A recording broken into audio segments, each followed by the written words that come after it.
우리 대요리 문답이 몇 문까지 있는지 혹시 아십니까?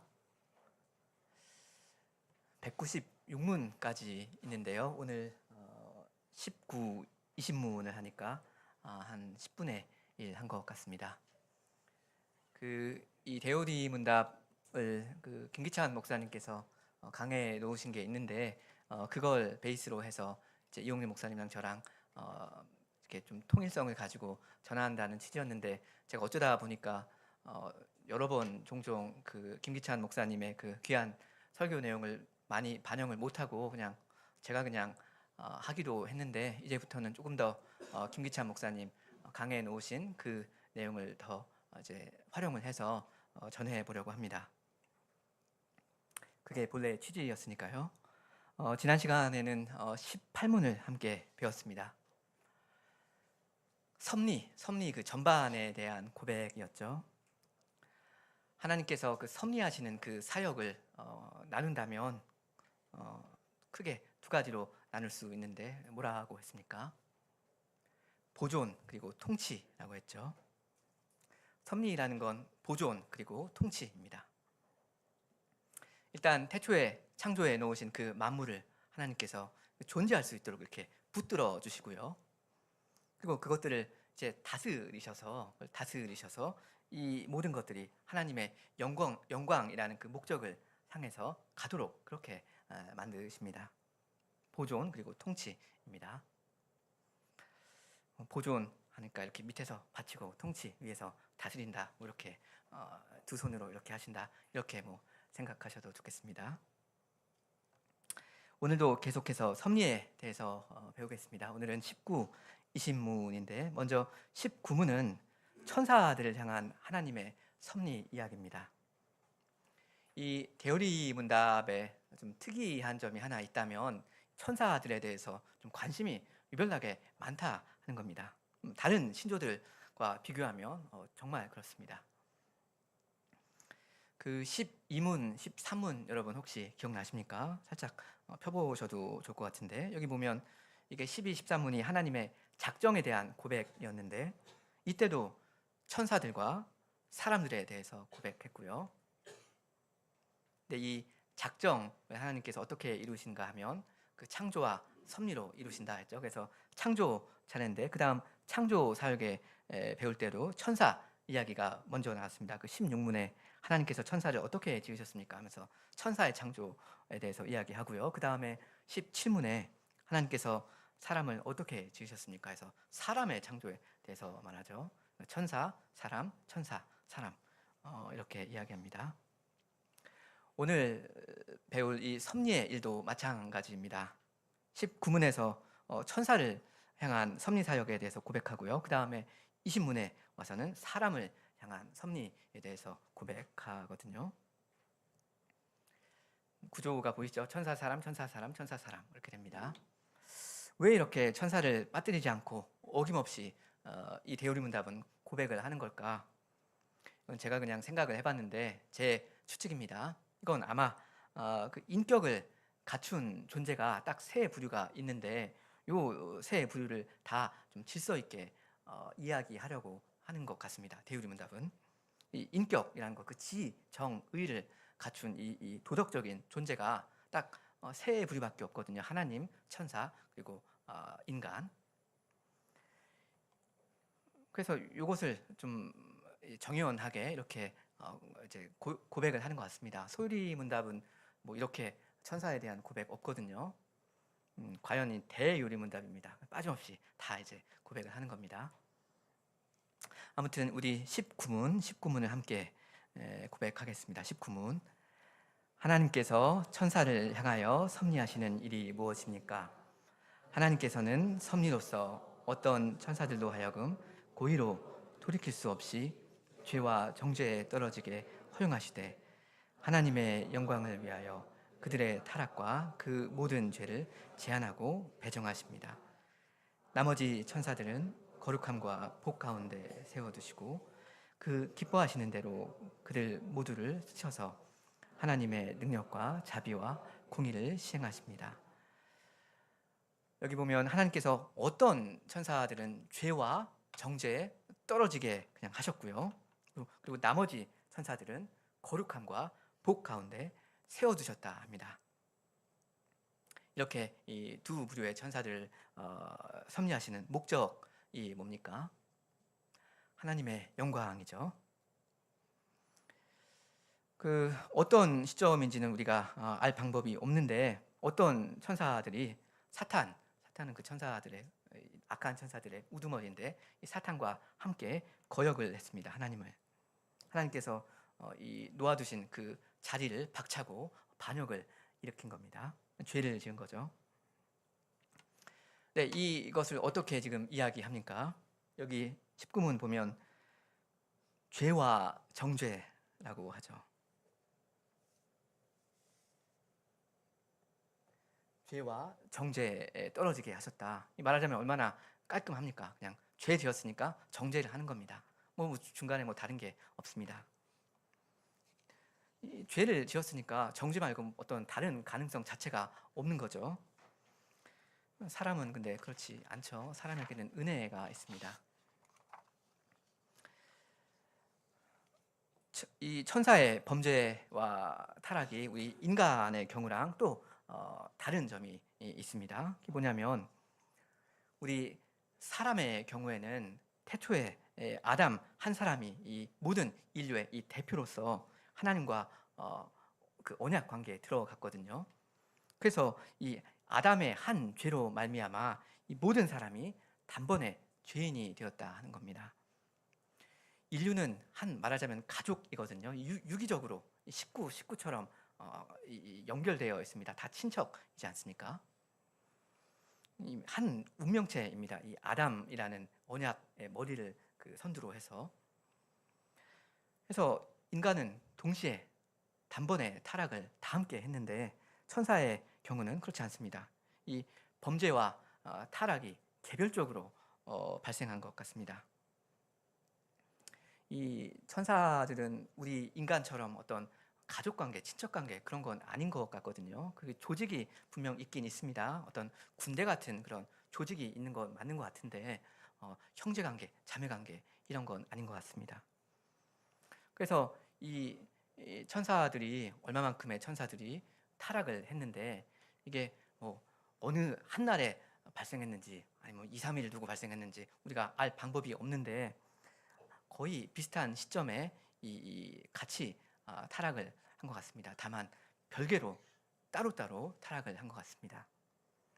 그 우리 로마서 5장을 한번 같이 찾아보겠습니다. 로마서 5장 19절입니다.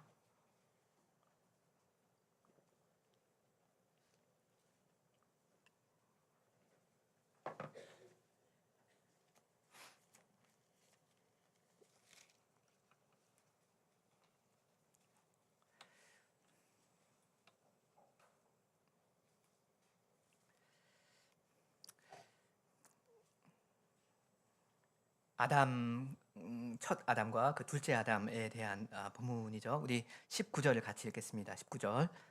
한 사람의 순종치 아니함으로 많은 사람이 죄인 된 것 같이 한 사람의 순종하심으로 많은 사람이 의인이 되리라. 여기 많은 사람은 아담에게 속한 모든 사람이죠.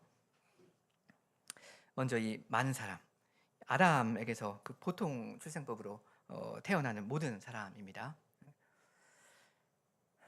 그리스도를 믿어서 구원을 얻은 우리도 한때는 이 많은 사람 안에 속해 있었습니다. 다시 말하면 그 첫 아담 아래 있었습니다.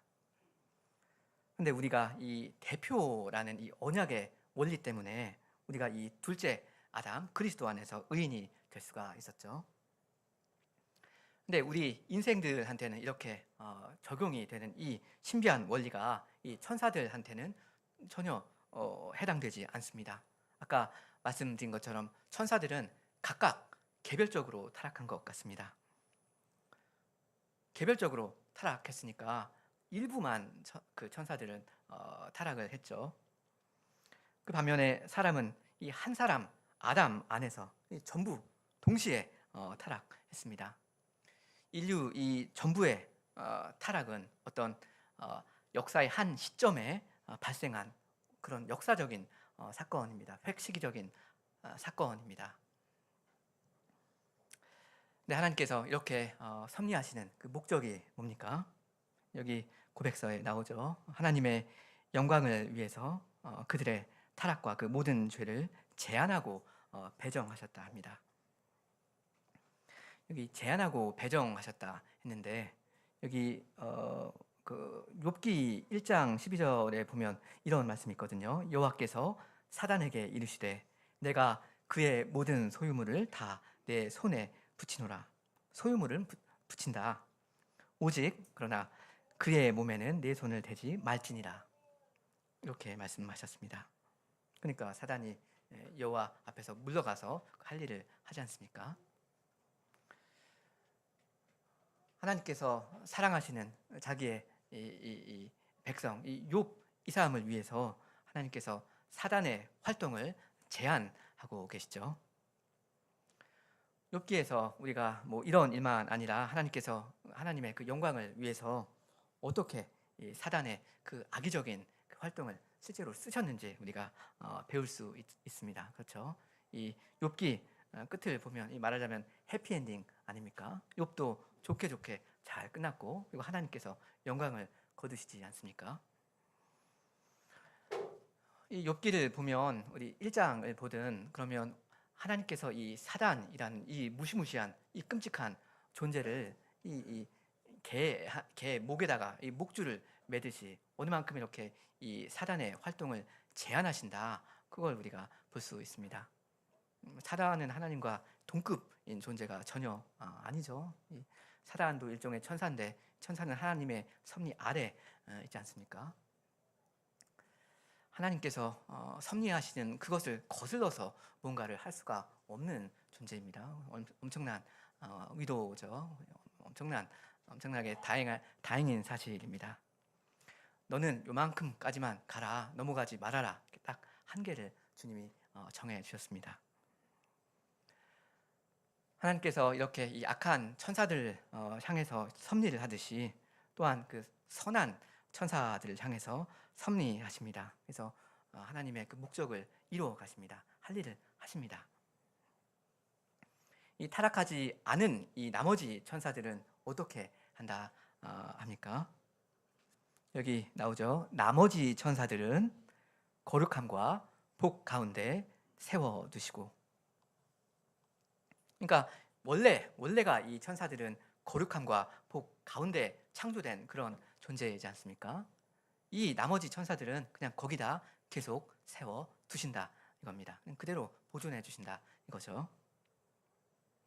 그러니까 이 선한 천사들, 타락하지 않는 이 천사들한테 하나님께서 어떤 은혜를 베푸신다.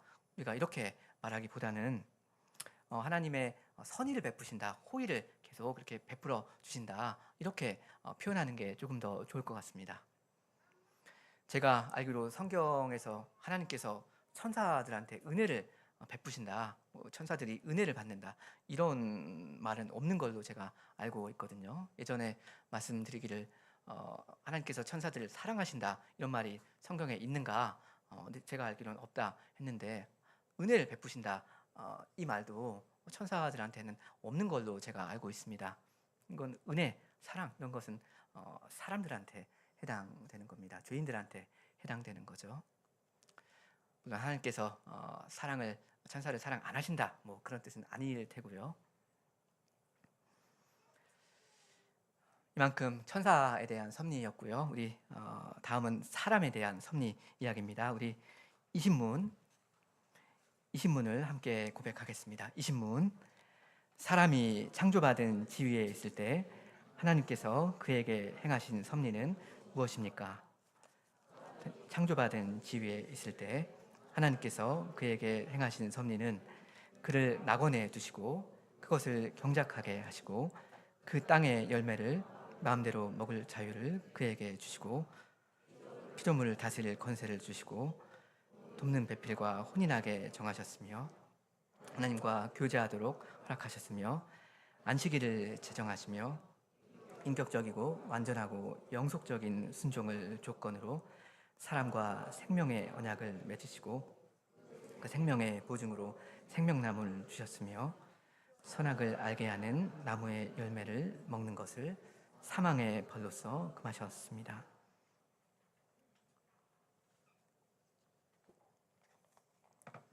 이 신문 내용은 지금 사람에 대한 전반적인 그 섭리에 대한 내용을 고백하는 게 아니죠. 이건 지금 아담이라는 한 사람, 특히 이 사람이 창조받은 지위, 그러니까 타락하기 전 이 창세기 1, 2장 때 그때 어떤 섭리를 하셨는가 그 이야기입니다. 이 보면 이 사람이 질문이 그거죠. 사람이 창조받은 지위에 있을 때라고 하면서 답도 지금 사람이 어쩌고 저쩌고 하면서 하나님께서 그에게라고 합니다. 그에게 행하신 섭리는 그를 하면서 그라고 지금 영어로 말하면 he, 지금 남성 단수 대명사를 지금 쓰고 있죠. 그래서 쭉 이야기를 하는데 뭐 중간에 보시면 돕는 배필과 혼인하게 하셨다, 뭐 이런 이야기도 나오고, 뭐 생명의 언약을 맺으셨다, 뭐 이런 이야기도 나옵니다. 무슨 말인가 하면 이건 지금 우리의 그 시조, 이 아담과 하와 이 두 사람에 대한 이야기도 사실 아닙니다. 그렇죠? 이건 지금 아담이라는 한 사람에 대한 지금 고백을 하고 있습니다. 제가 이해하기로는요. 이게 뭐냐면 아담이라는 그 단어, 히브리어인데 그 단어 뜻 자체가 뭐죠? 아담은 사람이라는 뜻이지 않습니까? 아담이 언약의 머리다, 인류의 언약의 머리다 하는 걸, 이걸 지금 데오리 문답에서 좀 구체적으로 이렇게 의식적으로 고백을 하는 것 같습니다. 아담은 사람이거든요. 그래서 아담의 입장에서 모든 것을 지금 말을 하고 있습니다. 물론 여기 하와가 해당되는 부분도 상당히 있지만요. 아담도 이 하와의 언약의 머리였거든요. 이게 뭐냐면 이 웨스트민스터 신앙고백서 그리고 이제 데오리 문답, 소리 문답은 이 장로교 전통 그 잉글랜드, 스코틀랜드에서 나온 건데, 이게 17세기 그 언약 신학이 많이 발전한 그런 때 고백된 문서이거든요. 그러니까 이 웨스트민스터 표준 문서들 여러분 가만히 보시면 이 언약이라는 걸 엄청나게 중요하게 고백하거든요. 뭐 그런 맥락에서 이렇게 아담을 언약의 머리, 행위 언약이라고 하죠. 그 언약의 머리로 보고 이렇게 구체적으로 고백을 하는 겁니다. 그 벨직, 그러니까 네덜란드 신앙 고백서나 아니면 이 하이델베르크 요리문답 보시면 거기는 언약에 대한 내용이 많이 없거든요. 여튼 그렇습니다. 이 신문은 여러분 보시다시피 내용이 워낙 풍부하고요. 그리고 이제 각각 항목에 그 한도 없이 이 깊은 의미가 다 있어서 뭐 다 이야기할 수는 없고 몇 가지만 말씀드리겠습니다. 이 신문에 여러 가지 내용이 있는데 이게 다 긴밀하게 연결되어 있지 않습니까? 근데 성경의 순서를 따라서 좀 생각해 보겠습니다. 결국 창세기 1, 2장을 같이 좀 읽어가려고 하는데, 이 창세기 1, 2장의 내용이요, 제가 나름 이렇게 좀 공부를 해보려고 해본 적이 있는데, 이 타락전의 그 세상 1, 2장의 내용이 어마어마한 압축률이 있습니다. 이게 단어 하나하나가 너무나도 깊고 그 담긴 의미가 너무나도 풍부하고 그렇거든요. 이 1, 2장, 창세기 1, 2장을 서론을 해가지고 여기에서 등장하는 여러 가지 주제들을 쭉 끌고 가시면서 이게 요한계시록에서 이제 끝을 맺는데 정말 엄청납니다. 그래서 이 1, 2장에 기록되어 있는 말하자면 숨겨져 있는 그 여러 가지 개념들을 우리가 충분히 생각하고 그러려면 사실 5년이고 10년이고 이 1, 2장만 가지고도 설교를 할 수 있을 겁니다. 네, 뭐 오늘 대강만 보려고 합니다. 여러분 창세기 1장을 한번 펴보시면요.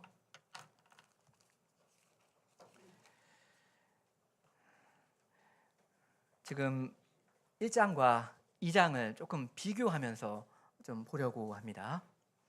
1장이라고 하는 건 뭐 크게 보면 이제 2장 3절까지 내용인데요. 2장 3절까지가 사실상은 그 1장 내용인 걸로 보시는 게 좋습니다. 조금 아쉽게도 2장 1절부터 천지와 만물이 다 이루니라 하는 요 부분부터 이제 약간 새로운 문단이 되는 것처럼 이제 장 구별을 그렇게 해버렸는데 그건 약간 아쉬운 거고요. 2장 3절까지 1장에서 그 내용이 쭉 이어진다 이렇게 보시는 게 좋겠습니다. 그래서 2장 4절부터 거기에서부터 그 2장 내용이 본격적으로 시작한다 이겁니다. 그래서 이걸 구별하면서 읽어가려고 하는데 이 1장 26절 이하에서 일단 하나님께서 그 태초에 사람을 창조하시고 그들에게 하신 말씀 그게 쭉 나오죠. 26절에 보면 하나님이 가라사대 우리의 형상을 따라 사람을 만든다 하고요. 그 다음에 사람을 남자와 여자로 지으셨다. 그리고 하면서 피조 세계를 다스릴 그 권세를 주시죠. 그 다음에 사람에게 음식을 주십니다.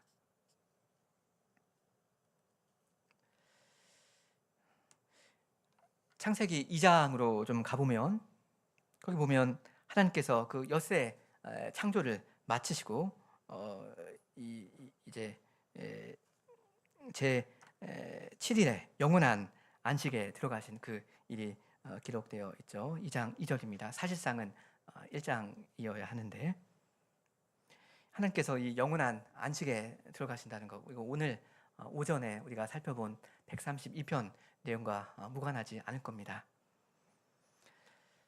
아무튼 하나님께서 이 일곱째 날을 복을 주사 거룩하게 하십니다.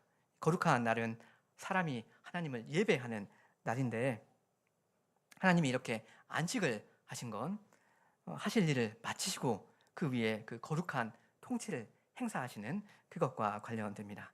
섭리하시는 거죠. 이렇게 모세는 이 창조와 이 창조의 완성에 대한 내용에 관련해서 쭉 1장을 이렇게 기록했습니다. 여기가 이제 2장 3절까지가 그 1장에 해당되는 부분이고요. 그 다음엔 그 2장 4절부터를 대강만 보겠습니다.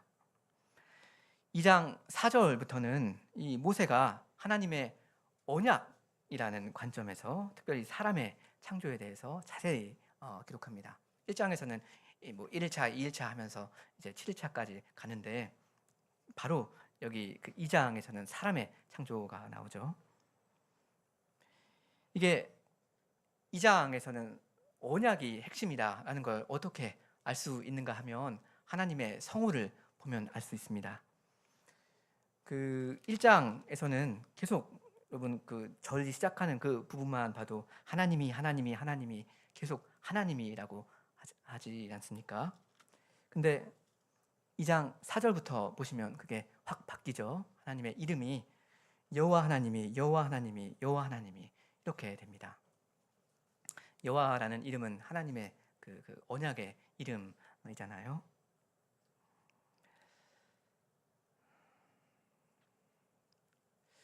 아무튼 모세는 하나님께서 남자를 창조하신 그 일 그걸 먼저 기록하고요. 그 다음에 동방의 에덴에 하나님의 동산을 창설하셔서 거기에 아담을 이끌어 들이시는 그 일을 기록합니다. 그게 2장 8절이었고요. 이게 방금 말씀드린 이게 그 2장의 첫 번째 중요한 주제이고요. 이어서 15절부터는 하나님께서 아담한테 에덴 동산에서 할 일을 주십니다. 그리고 선악과 금령을 주셔서 언약을 맺으십니다. 이 선악과 금령 이게 이 언약의 핵심 아닙니까? 근데 에덴 동산에서 아담이 할 일이 뭡니까? 다스리고 지키는 일입니다. 15절 끝에 나오죠. 동산의 두사 그것을 다스리며 지키게 하시고 하나님께서 여호와께서 이 동산의 여러 과일들을 얼마든지 마음대로 먹게 하시고 그 다음에 다만 이 중앙에 있는 이 나무에서는 그 실과 많은 먹지 말라 하시죠. 그 다음 여호와께서 이 아담이 홀로 있는 걸 좋지 못하다 하시고 그 돕는 배필을 지으실 뜻을 보이십니다.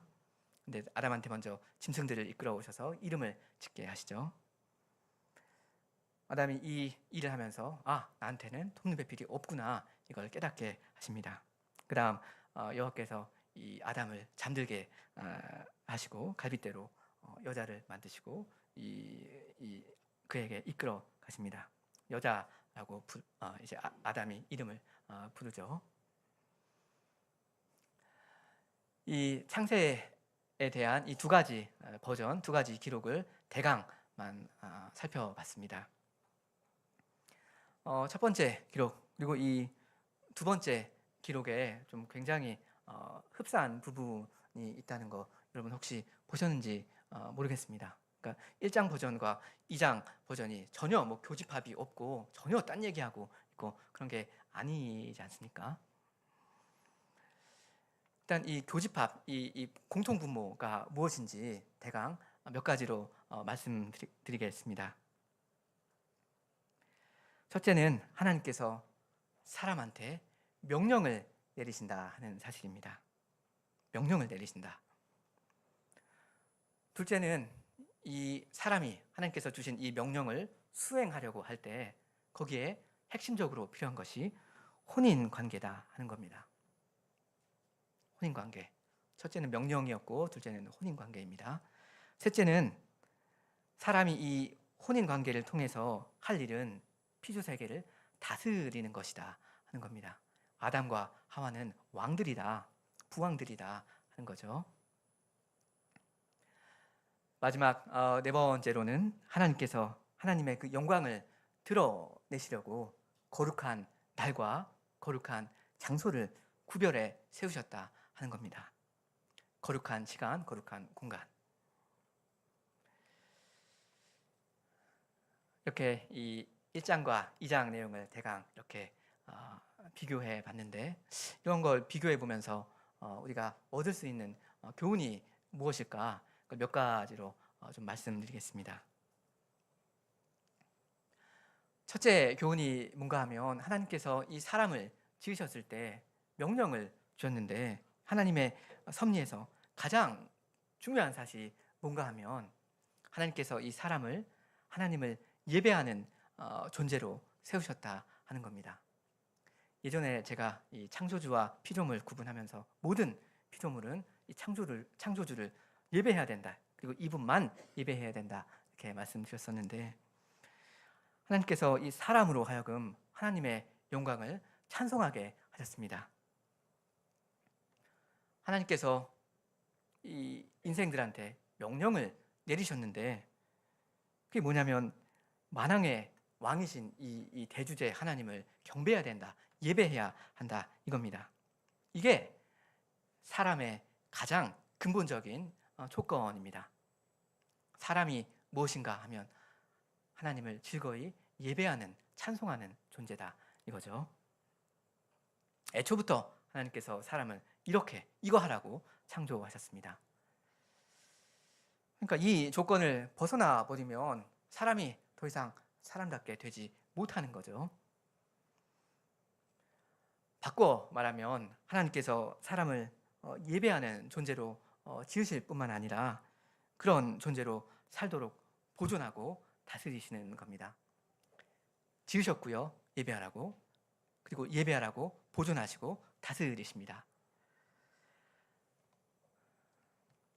하나님께서 사실은 만물을 보존하고 다스리시는데 그러니까 섭리하시는데 그리고 그 만물 중에 사람을 또 섭리하시는데 그거요. 제 본의가 뭐냐 그 결국의 목적이 뭐냐 하면 사람이 하나님을 예배한다 이겁니다.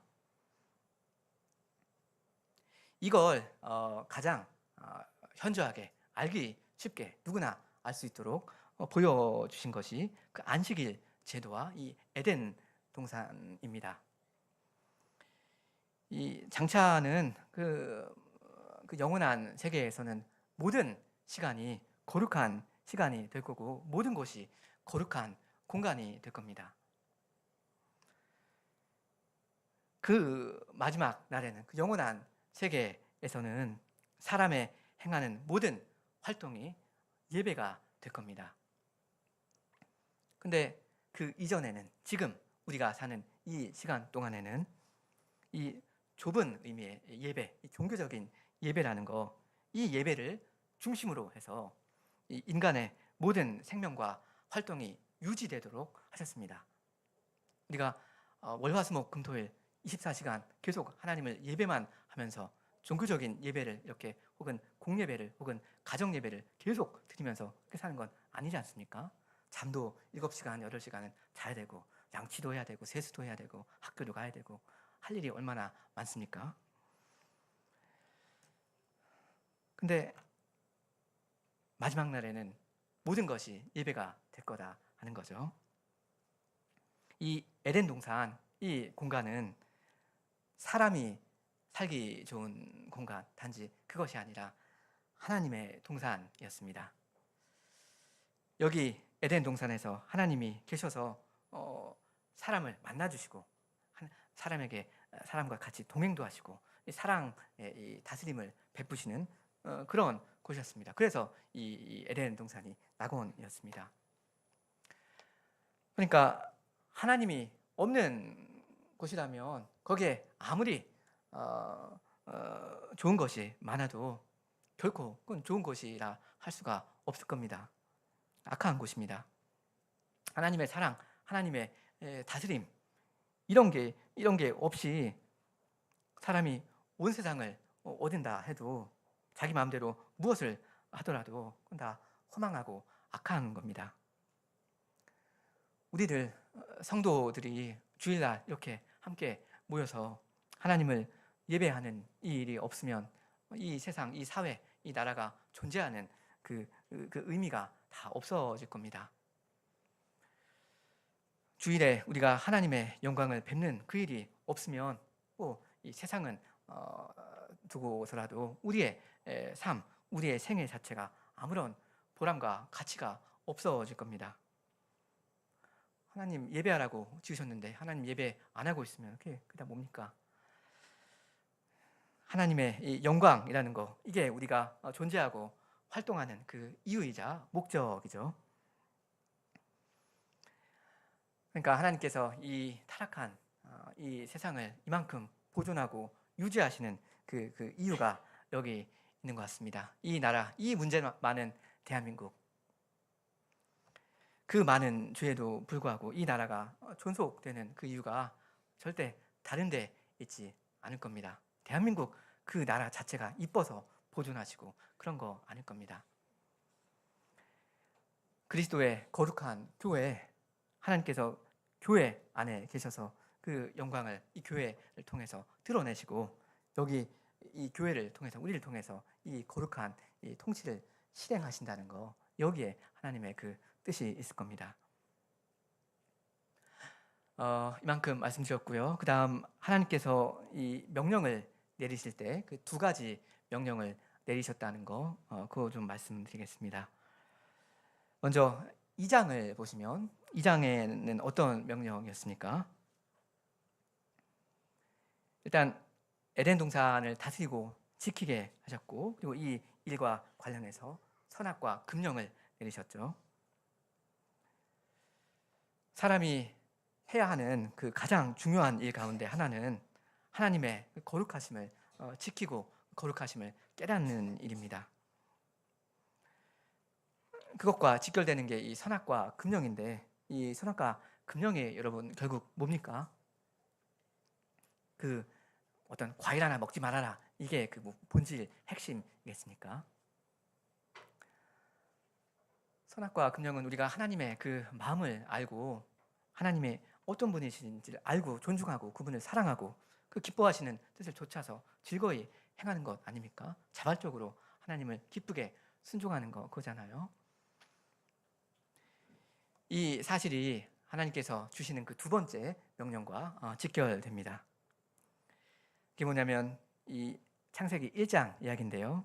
하나님께서 사람한테 하나님을 본받아서 청지기로 일하라는 그 소명을 행하라는 그 명령을 주신 겁니다.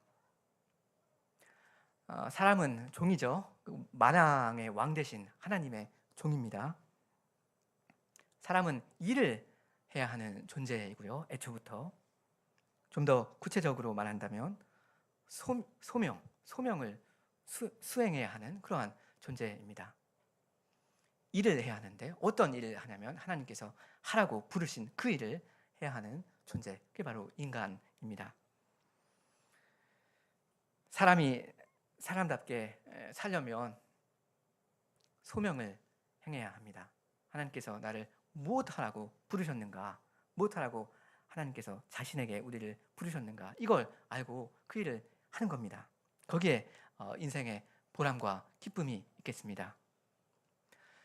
여러분은 이런 기쁨이 얼마나 있으십니까? 보람이 여러분 생활 가운데 얼마나 있습니까? 일이라는 게 때로는 힘들고 어려운 때도 많이 있고 허무하고 참 씁쓸한 느낌이 많이 들 때도 있죠. 여러분 직장에서 온갖 순환을 당하고 어려움을 당하시지 않습니까? 근데 일하는 기쁨 또한 여러분께 있으면 좋겠습니다. 고난이 없지 않지만 그 고난 가운데 여러분이 즐거이 일하는 거, 그런 게 점점 더 깊어지면 좋겠습니다. 하나님께서 나한테 이 일을 하라고 나를 부르셨다. 이게 하나님의 소명이다. 그리고 바로 그 일을 내가 지금 하고 있다. 하나님께서 하라 시키신 그 일을 내가 하고 있다. 얼마나 보람됩니까? 내가 해야 할 바로 그 일을 내가 하고 있는 겁니다. 그 다음 이 창세기의 이 두 가지 기록에서 우리가 배워야 할 중요한 내용이 하나 있는데, 하나님께서 하나님의 형상대로 사람을 창조하실 때 남자와 여자로 창조하셨다는 사실입니다. 그리고 남자와 여자가 혼인 관계로 한 몸을 이루더라 하는 이 사실입니다. 사람이 그 소명을 이루려면 이 혼인 관계가 반드시 필요하잖아요. 생육하고 번성하라, 땅에 충만하라, 혼인하라라는 말입니다. 그래서 거룩한 사람들이 점점 이 땅에 많아져서 거룩한 사회를 형성해 가라, 이거죠. 교회 확장입니다. 이 사회, 이 교회라는 사회, 하나님이 계셔서 그 영광을 드러내시는 거죠. 이 온 세상을 다스리심으로. 그러니까 결국 하나님께서 사람을 향해서 이 섭리하시는 이것의 핵심이 뭐냐면 그리스도와 교회입니다. 오전 시간에 그 132편에서도 어느 만큼 말씀드렸습니다.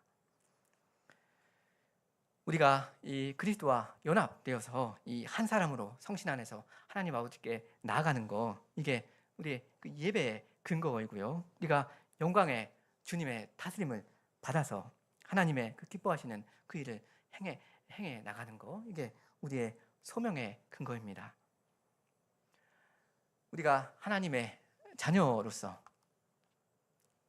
성신의 능력으로 정말 하나님의 백성답게 사는 거, 능력 있게 사는 거, 이게 하나님께서 태초에 인생을 만드신 그 본의입니다. 그리고 창조의 본의일 뿐만 아니라 섭리의 본의입니다. 섭리의 목적지입니다. 창조와 섭리, 결국 한 목적지로 가고 있죠.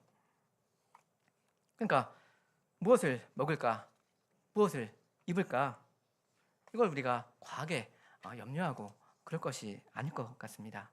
하나님의 나라와 그 의를 우리가 구하고 살면 그럼 되겠습니다.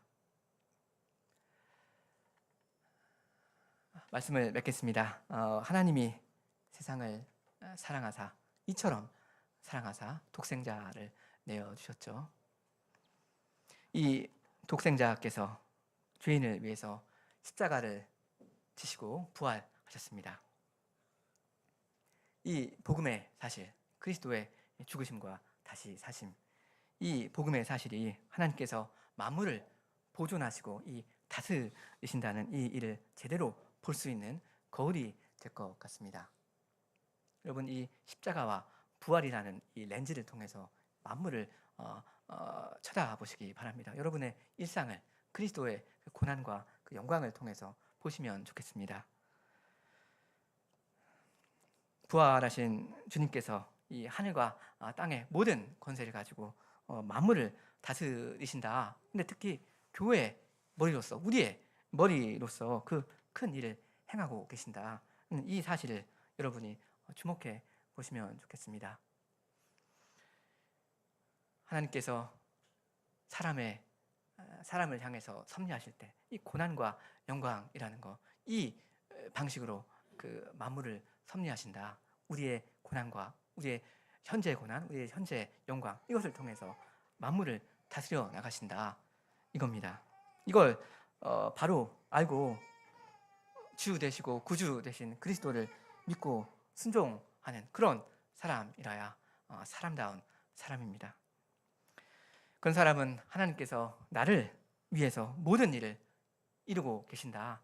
모든 일들이 합력해서 선을 이룬다 하는 이 사실을 확신하면서 나아갈 수 있겠습니다. 우리 마지막으로 요한복음 10장을 조금 보려고 합니다. 요한복음 10장 27절부터입니다.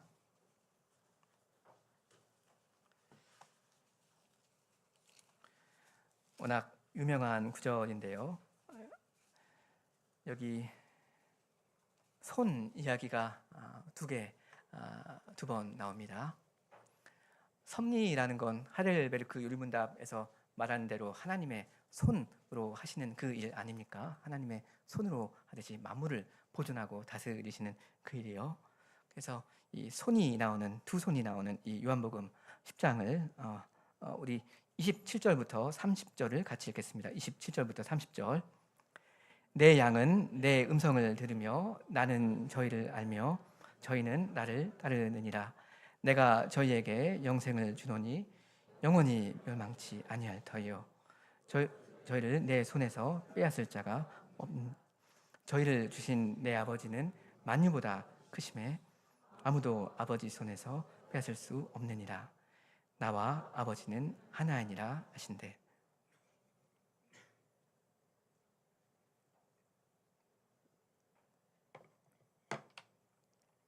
여기 보시면 두 손이 나오죠.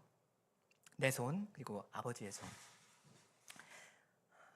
아드님의 손과 아버지의 손입니다.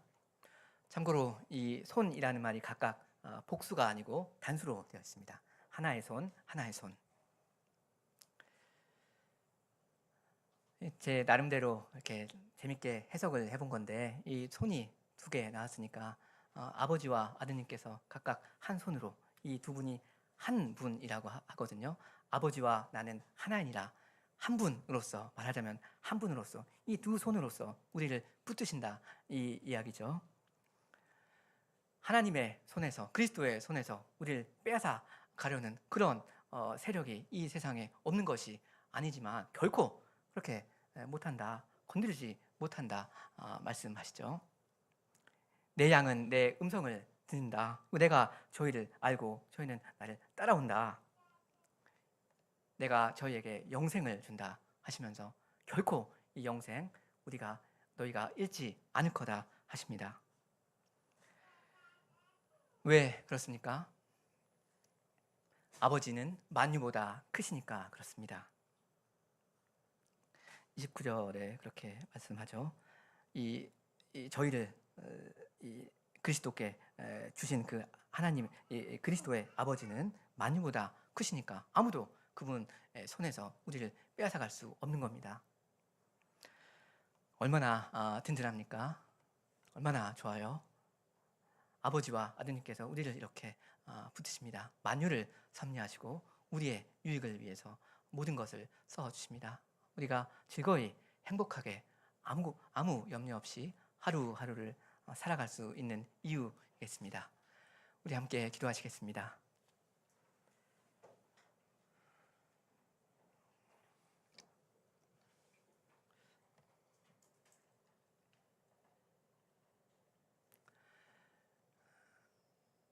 주님, 저희는 하나님의 피조물이요 또한 죄인들이온데 그러므로 아무것도 할 수 없사온데 하나님께서 저희를 먼저 사랑하시며 그리스도와 성신을 저희에게 주셔서 저희가 하나님으로부터 영생을 얻고 삼위 하나님 주님을 얻게 되었사옵니다.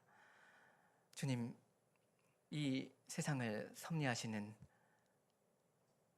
하나님이 저희의 하나님 되신 이 사실을 저희가 오늘도 고백하오며 이 사실에서 저희가 안식을 얻사옵니다.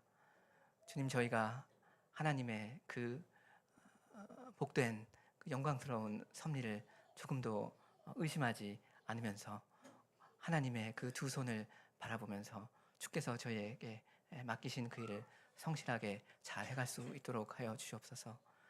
그리스도의 그 고난과 그 영광을 저희가 늘 생각하고 묵상하며 그리스도의 먼저 가신 그 길을 따라서 하나님의 그 영광스러운 목적지를 향해서 주님을 향해서 매일매일을 걸어갈 수 있도록 하여 주시옵소서. 많은 고난이 있을지라도 주께서 저희를 위로하시며 저희에게 날마다 필요한 은혜를 주시겠사오니 그러므로 저희가 하나님 안에서 참으로 안식하며 영원한 안식을 향해서 나아갈 수 있도록 하여 주시옵소서. 예수님의 이름으로 기도합니다. 아멘.